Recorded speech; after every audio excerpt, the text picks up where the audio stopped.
Okay, so in this video, I want to have a look at LangGraph. So I'm going to talk a little bit about what it is, and then I'll go through some coding examples of it. So if you're interested in building LLM agents, you will want to learn this. And then maybe over the next few videos, we can look at going more in depth with building some different agents and some different use cases here.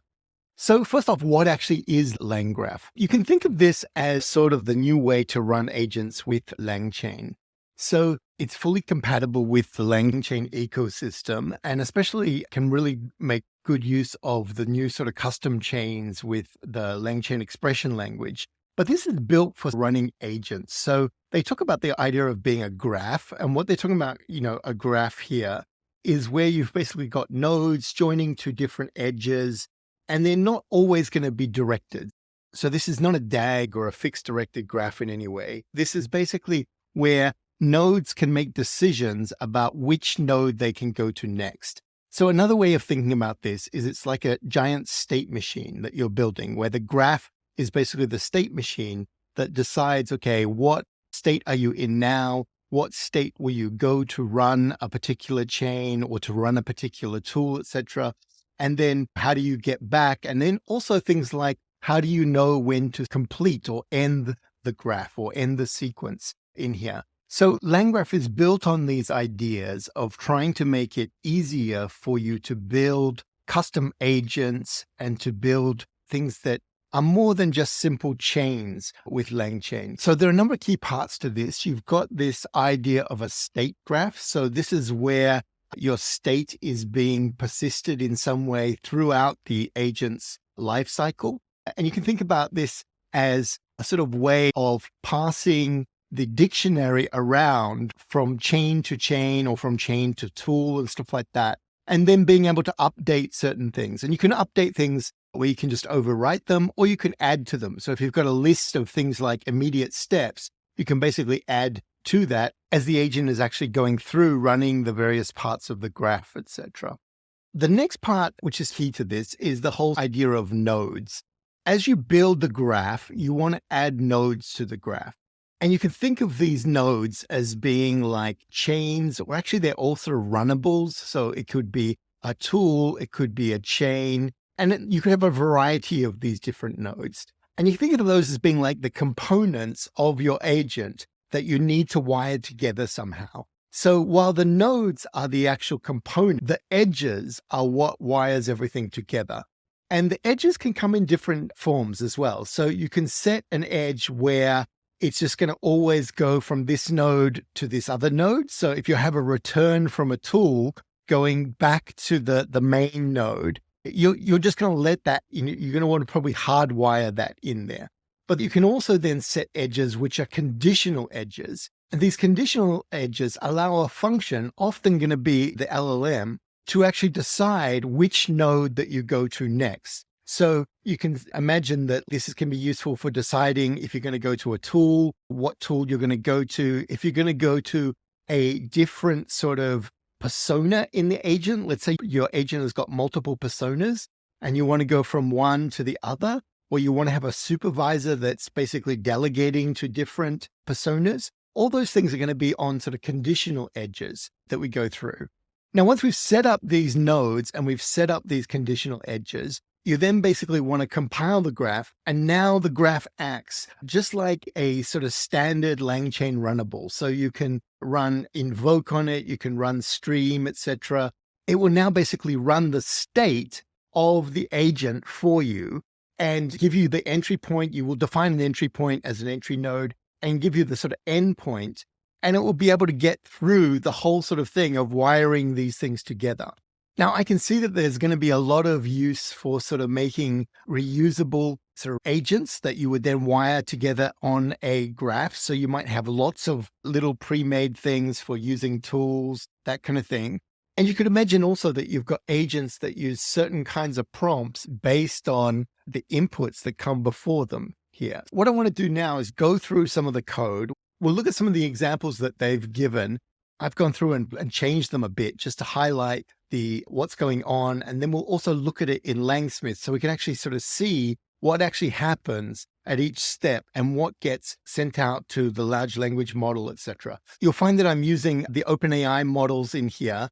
there's no reason why we can't use other models. The only, I guess, challenge is that a lot of those models need to support function calling if you're going to be using function calling on these. Now, if you're just running sort of standard chains or something where you're not using the function calling, you could use any sort of model. But if you want to have the parts where you're using function calling to make the decisions and stuff, then you're probably looking at models like the OpenAI models, like the Gemini models. And now we're starting to see some open source models that can do this function calling stuff as well. All right, let's jump in and have a look at the code.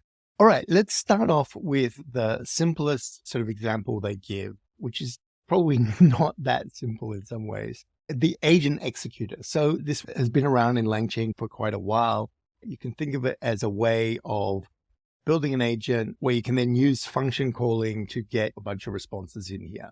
So what I've done is I've taken their notebook, I've sort of changed it a bit. I'm going to make some things a little bit simpler, and I'm going to add some more things to it so we can sort of get a sense of, okay, what actually is going on in here. So first off is basically setting the state. So I've left a lot of their comments in here. There are a number of key things that you want to persist across the actual agent while it's running. So in this case, they're persisting the input, they're persisting a chat history.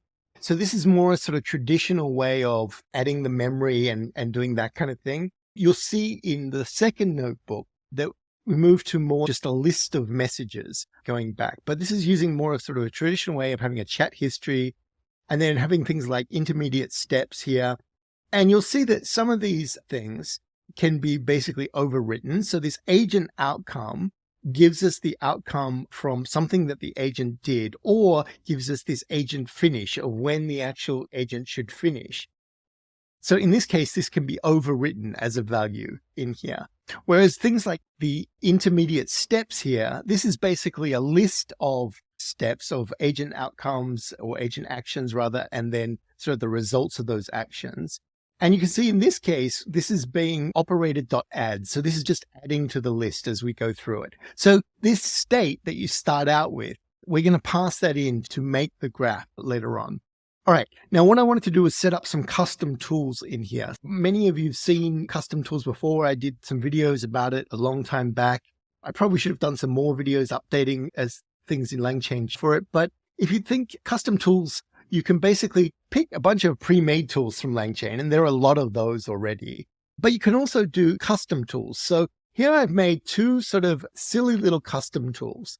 And one is basically just going to give us a random number between 0 and 100. And the other one's just going to take the input of whatever we've got and turn it into lowercase, right? So these are very simple functions. You can see here we're using the tool decorator to basically convert these into tools. And then when we do that, we're getting the name of the tool, we're getting the description of the tool in this way. So it's a nice way of just quickly making tools in here. And you can see that when I want to run these tools, I basically just say whatever the tool is or the function, and then basically just .run.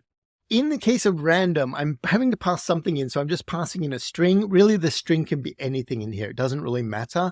You'll see that the agent likes to pass in random. So I've given this as an example here, but really it could be an empty string. It could be a string with whatever in it. So in this case, the input is not that important. In this case, the input is important. In this case, we're basically, if I pass something in uppercase, it will be converted to lowercase, right? So whatever the string gets passed in, that will be converted to lowercase and then passed back out. Now, they're simple tools. You could change with this with a bunch of different things like search.go. Tvili is what they originally used in here. But I kind of feel these are nice, simple tools where you can go in and then see very clearly what is it that's going on, is, what I think going on, rather than getting this long JSON back of a search or something like that.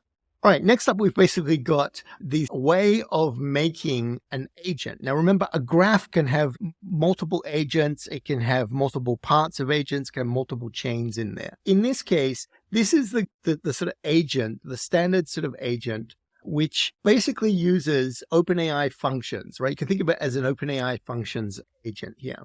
So here we're basically pulling in a prompt. This is what they had originally where they were pulling in the prompt from the hub. If we go and have a look at that prompt, we can see that there's really nothing special in there, right? It's basically just got a system message saying you are a helpful assistant. It's going to have a placeholder for chat history. It's going to have a human message, which is going to be the input. It's going to have a placeholder for the agent scratchpad in there. So that's what we're getting back from that when we just pull that down from the hub. We set up our LLM, and then we've got this create open functions agent, which is going to be an agent runnable in here. So I passed in the LLM, the tools, the prompt that we're getting back here. And then you can see that if we actually look at the prompt, it looks quite complicated because it's got a bunch of different parts going on in there. And we can look at the prompt two ways. We can just look at it like this. We can actually get prompts and stuff like that. And you'll see that now if I've got that agent, I can just pass an input into it. And I need to pass in a dictionary, right? So I've got a dictionary with my input text, I've got a chat history, I've got intermediate steps. Neither of those have got anything in here. All right, so we've got these inputs. We pass this in, and you can see that the outcome that we're getting from this is that we're getting an agent action message log response back. So this is basically telling us, give me a random number and then write in words to make it lowercase. So you can see that, all right, what's it doing? It's basically deciding what tool to select via a function call. So if we come in here and look at Langsmith, we can see that when we actually pass this into the LLM, we were passing in these functions and tools in here as well, right? So we can see that this has got the details for that tool. We've got the details for the random number tool, and they've been converted to the OpenAI functions format for us in there. We then basically have got our input, our system input, and then we've got the human input there. And we can see the output that came back was this function call with saying that we need to call random number. And if we look back here, we can see that, okay, it's actually passing back that we're going to call random number with the input being random. And we've got a message log back there as well. All right, so this was basically one step in the agent. So this hasn't called the tool for us. It's just told us what tool to actually call in here. So that's showing you what that initial part does. Now we're going to use that as a node on our graph.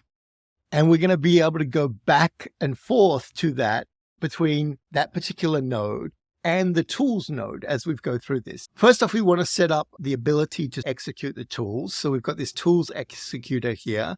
We pass in the list of tools that we had. So remember, we've got two tools, one being a random number generator and one being convert things to lowercase. If we come up here and we look at, okay, the first thing we're going to do, what are we going to put on this graph? We're going to put in the agent, but we're actually going to run the agent. So we've got that agent runnable, invoke, and then the data that we're going to pass in. And you can see that we return back the agent outcome from that. So in this first case, that agent outcome is going to be telling it what tool to use. If we put the same inputs that we had before there. We've then got a second function for actually running the tools. So you can see here that this is going to basically get this agent outcome. That's going to be our agent action, which is going to be what tool to run, etc. And then we can run this tool executor function and just invoke this with the telling it what tool and what input to pass in there. Now I've added some print functions in here just so that we can look at, okay, the agent action is what actually it is, and also then the output that we get back from that. Finally, when we get that output back, we add that to the intermediate steps there. The next function we've got is for dealing with, okay, do we now, so remember that each of these can be called at different stages, even though I'm going through the agent tools, stuff like that. These are separate things at the moment. The next thing that we've got, this function, is basically determining, okay, based on the last agent outcome, do we end or do we continue? If it's going to be like an agent finish, then we're going to end, right? We're not going to be doing something. So if it's coming back where it's saying, giving us the final answer out, we don't need to go and call tools again. We don't need to call another language model call again. We just finish there. So these functions you're going to see are what we're going to add in here. So first off, we've got our workflow, which is going to be the state graph, and we're passing in that agent state that we defined earlier on. We're then going to add a node for agent, and that's going to be running the agent there.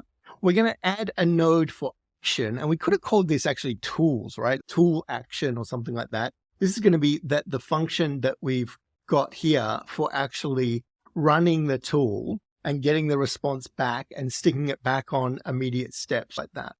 All right, so they're the two main nodes that we've got there. We set the entry node in here. So we've got this entry node. We're going to start with agent because we're going to take the inputs. We're going to run that straight in, just like we did above there. And then you can see, okay, now we need to basically put in the conditional edges.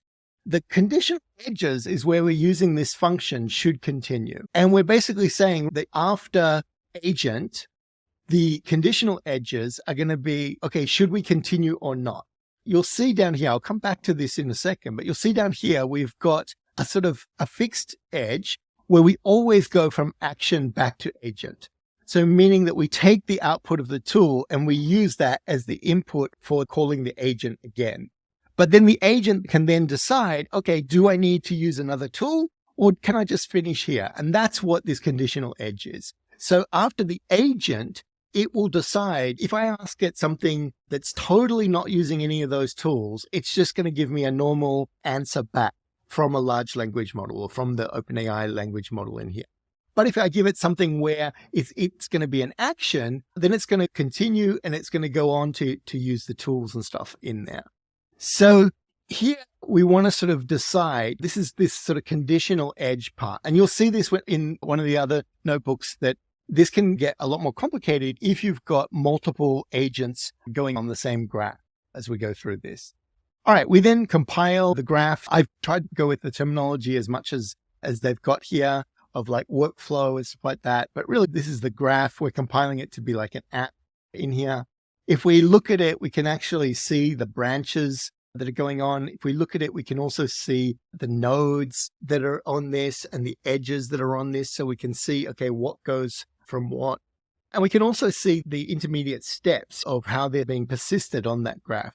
Okay, so now we're going to basically stream the response out so we can see this going through. I'm basically just going to take this app. Remember, I can do .invoke, I can do .stream, and I'm going to pass in the inputs. Inputs here are going to have an empty chat history, but I'm going to pass in the input basically saying, give me a random number and then write in words, should be write it in words, but anyway, write it in words and make it lowercase. So you'll see that, all right, what happens here? So we start off and it decides, okay, I need a tool, right? So its tool is going to be random number. And in this case, it's putting the input being random number. It then gets that response back. Now I've printed, so then it then basically sends that to the tool, right? So you see each of these is where we're going from one node to the next node that we're printing out here. So we go from this agent run node, the outcome being that, okay, I need to run a tool, coming back. And then in this one, we're going to basically now have it where we've run the tool. It's given us back a random number. The random number is 4 in this case. And so now it's going to stick that on the intermediate steps in there. So now that's going to be passed back to our original agent node. And now it basically says, okay, this was my initial sort of thing. I've got this number back. Oh, I need to write it in words. And then I need to make it lowercase. So to make it lowercase, I need to use a tool. And the tool is lowercase in this case, right? So the input is going to be 4 with all capitals.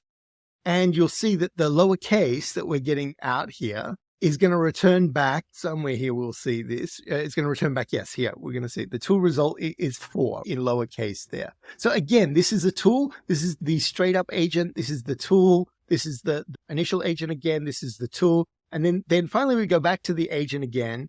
And now it says, okay, now I can do agent finish because I've done everything that I was asked to do in there. I've got the random number. I've got it in words. I've got it in lowercase here. So we can see that the output here is the random number is 4. And when written in words and converted to lowercase, it is 4, right? So it's a bit of a silly sort of task to do it, but it shows you how it's breaking it down. And we can see if we look at the intermediate steps that we're getting out there, we've got the steps for each of the different things going along. We've got the message log and stuff as we're going through this.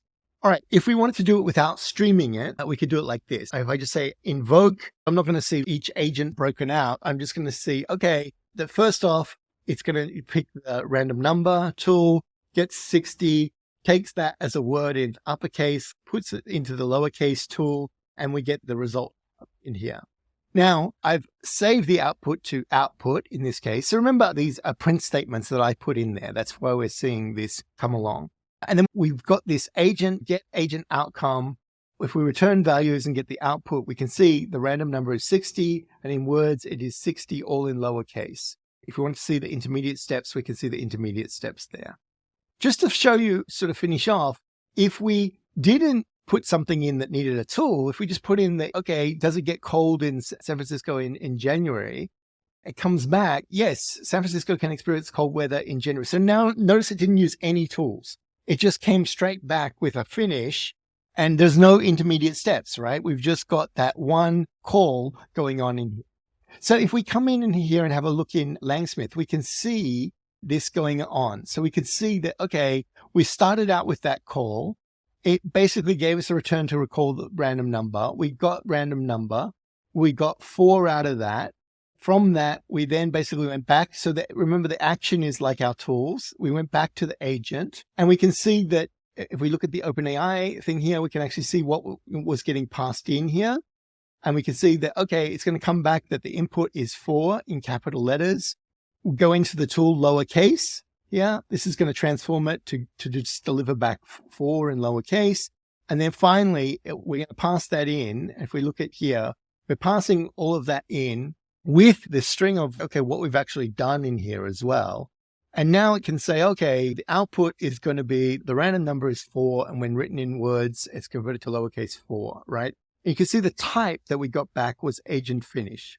So that's what tells it not to continue as we go through this. All right, let's jump in and have a look at the second example. So the second example in here is very similar.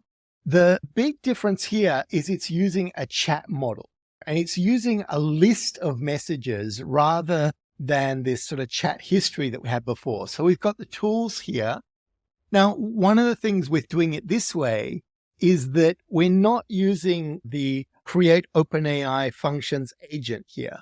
So we are using an OpenAI model, but we need to basically bind the functions to the model. So we've got the model up here, and we can basically just bind these. So we just go through, for each tool that we've got in here, we run it through this format tool to OpenAI functions format, and then we basically bind that to the model. So meaning that the model can then use that and call back a function just like it did before in there.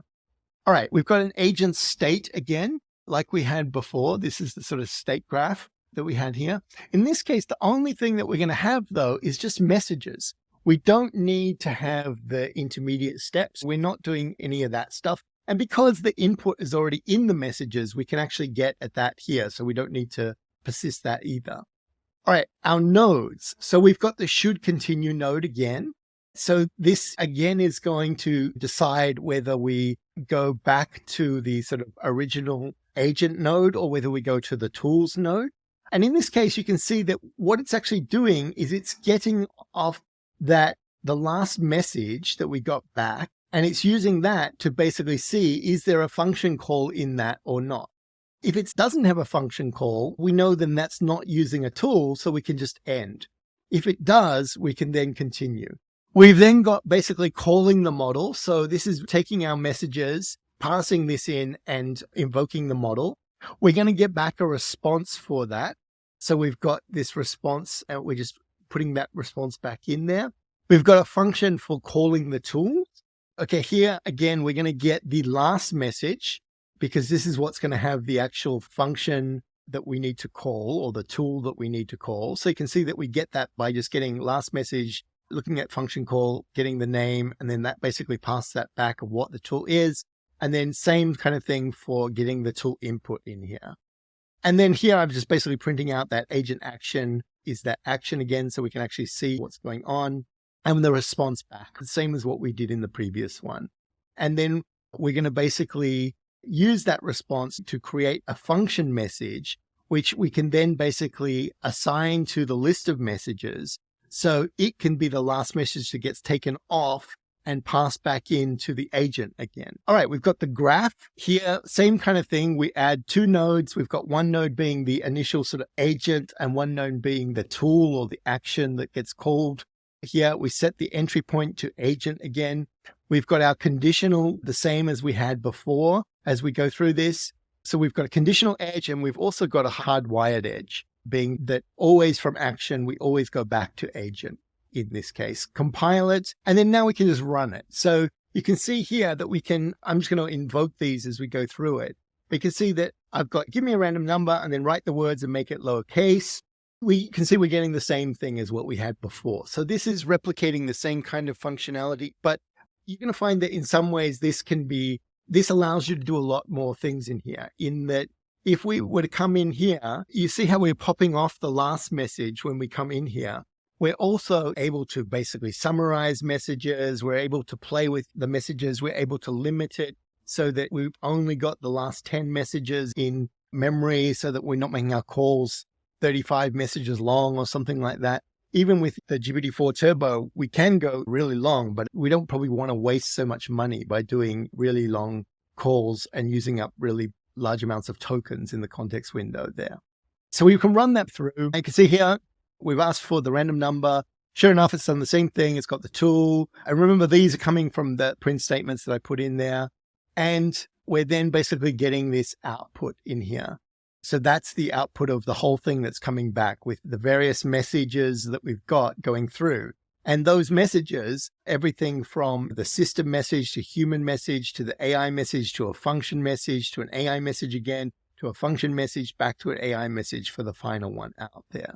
If we just want to try where it's just using one tool, so here I've put in, please write Merline in lowercase. You can see now it just uses one tool, just uses the lowercase one, goes through and does that. And then again, if we want to just try it with no tools, if I ask it, okay, what is a Merline? A Merline is a mythical creature with a head of a lion and a body of a fish. All right. So this sort of shows you that it can handle both using the tools and not using the tools. And it also shows you that each time, though, we're getting these list of messages back, which is the way of us being able to see what's going on and persist the conversation as we go through this. Okay, in this third notebook, we're going to look at the idea of building a sort of agent supervisor. So where you've got it so that the user is going to pass something in, the supervisor is then going to decide, okay, which agent do I actually route this to? And then it's going to get the responses back. And some of these agents can be tools. Some of them can be just other agents that actually are not using a tool, but are using a large language model, etc. So let's jump in. So we've got the same imports that we had before. I'm setting up Langsmith in here. I'm bringing in the model. So the model I'm going to use for this one is GPT-4. And then we've got a number of tools in here. I've got my custom tools that we've used in the first two notebooks. So the lowercase and the random number there. But we've also got the Python REPL tool, right? Remember, there's a read, evaluate, print loop tool. So basically it can run Python code. So you always want to be a bit careful of what prompts you're letting go into that because it can be used maliciously. Obviously, if it can run anything that Python can run, it can do a lot of damage in there. All right, so then in the example notebook, they've got these helper utilities. This is basically for making a general agent. And you can see that we're going to pass in the LLM. We're going to pass in the tools that the agent can use. We're going to pass in a system prompt for this. And it will then basically assemble it with the messages, with the scratch pad, etc. And it's going to make that create OpenAI tools agent, just like we had in the first notebook that we went through. And it's going to then return that executor back. Yeah. So this is just a way to sort of instantiate multiple agents based on their prompts and stuff like that. So the second helper function here is basically this agent node, which is for converting what we got here, creating the agent into an actual agent node so that it can be run in here. It's also got a thing where it's going to take the message and convert it to being a human message. Because we've got multiple agents, which are going to be LLM responses and stuff, we're often going to want to convert those to be human responses to get the sequence of responses as we go through this. All right, next up is creating the agent supervisor. So this case is where you're going to determine your multiple agent personalities and stuff like that. So the personas I've got here, I've changed their example. So I've got the lotto manager, which is obviously going to use the tools that we had before of the random number, etc. And we've got a coder. So I've stuck to the original example that they had of having a coder that will make a plot out of this. But what we're going to do is plot out the lotto numbers. for this. So we can see here that this supervisor has got a very sort of unique prompt, right? It's basically that you're a supervisor tasked with managing conversation between the following workers. And then we're passing in that members. So the members is this Lotto manager and coder.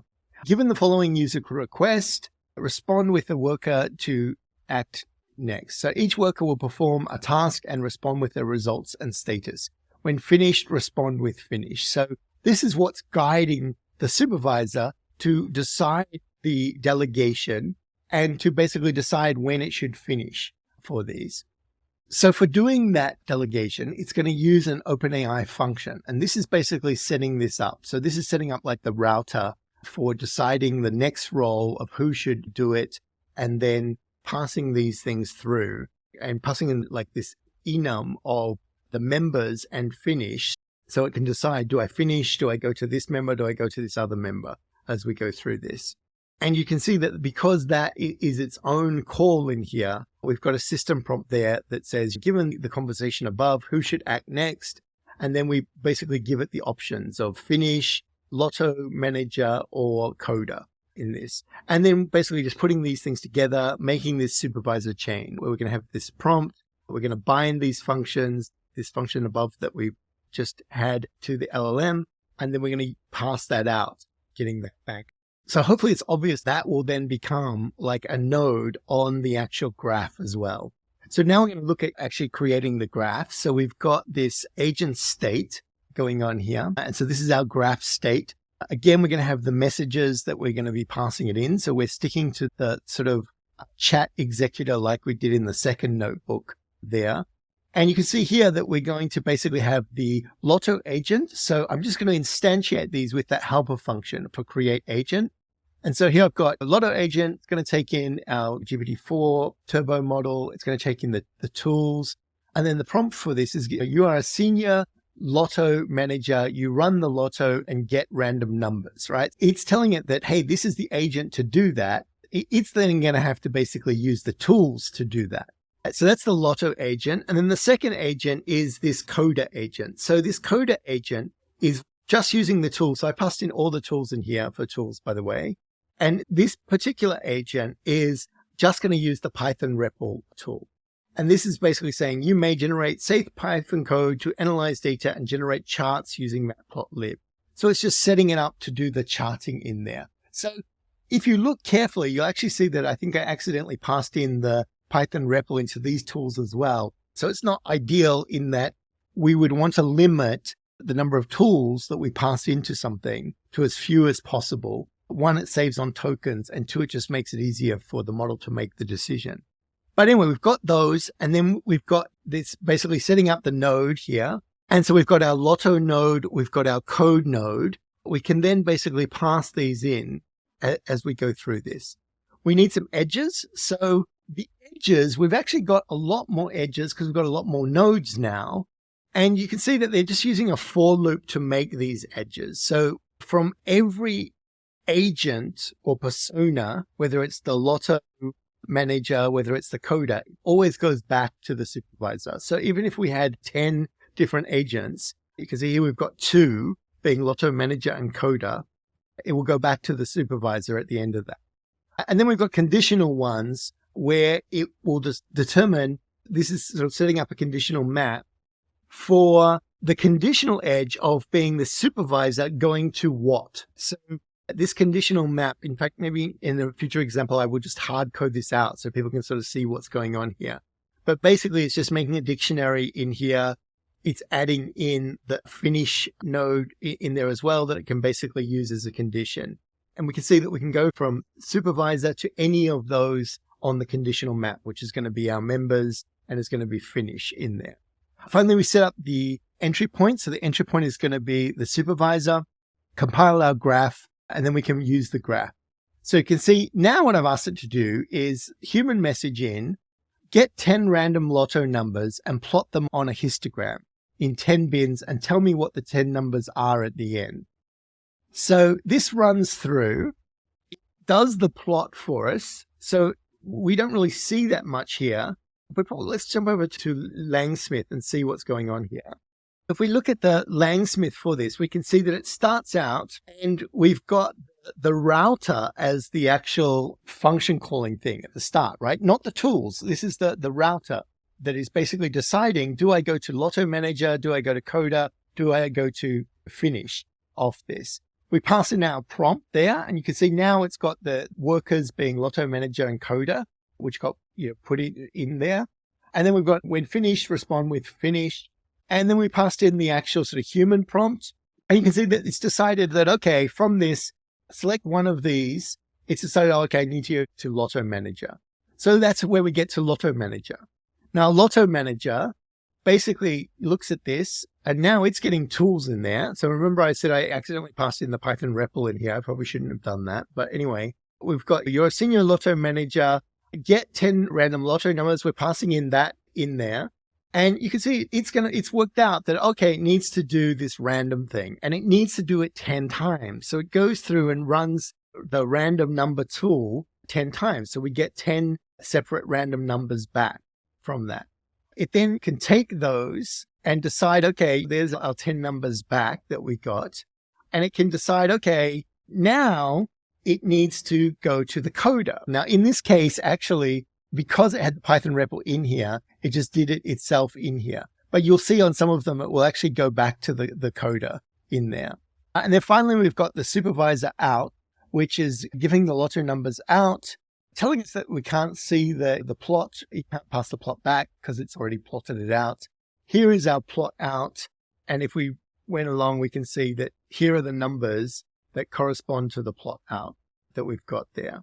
Anyway, it's just running it 2 times. If we look at the final response out, we can see that this is what we've got. If we want to actually just sort of give the human response back out, we can get this out. So we've got this histogram has been plotted for the following numbers, passing in the numbers with new line characters, etc., as we go through it. Okay, so this shows you the sort of basics of building a supervisor agent that can direct multiple agents in here. So in some future videos, I think we'll look at how to actually go through this more in depth and actually do some more real world agent things with this. And then from this, you could basically take it, you could deploy it with a LangServe, you could do a variety of different things with it to make a nice UI or something for this. But hopefully this gives you a sort of crash course in what LangGraph actually does and what some of the key components are for it. If you just think of it as being a state machine, this is fundamentally how I think about it. If you've ever done any sort of programming for games and stuff, you often use state machines there. A lot of sort of coding will often have some kind of state machine. And the state machine is basically just directing things around this. So don't be intimidated by it. It's pretty powerful that you can do a lot of different stuff. I would say it can get confusing at times when you're first getting your head around it. But once you sort of work out like how you're setting up the different nodes, what the actual nodes are, how you're going to have conditional edges between the nodes, and then what should be hardwired edges to basically bring things back is another way of thinking through this. So for me, I'm really curious to see what kind of agents people want to learn to actually build. Agents are something that I've been interested in with LangChain for over a year or so. And I'm really curious to see, okay, what kind of agents do you want? And we can make some different examples of these. In the description, I'm going to put a Google form of just basically asking you a little bit about what agents you're interested to see and stuff like that. If you are interested to find out more about this, fill out the form, and then that will help work out what things to go with going forward. Anyway, as always, if you've got comments, put them in the comments below. I always try to read the comments for the first 24 hours or 48 hours after the video is published and reply to people. So if you do have any questions, put them in there. And as always, I will see you in the next video.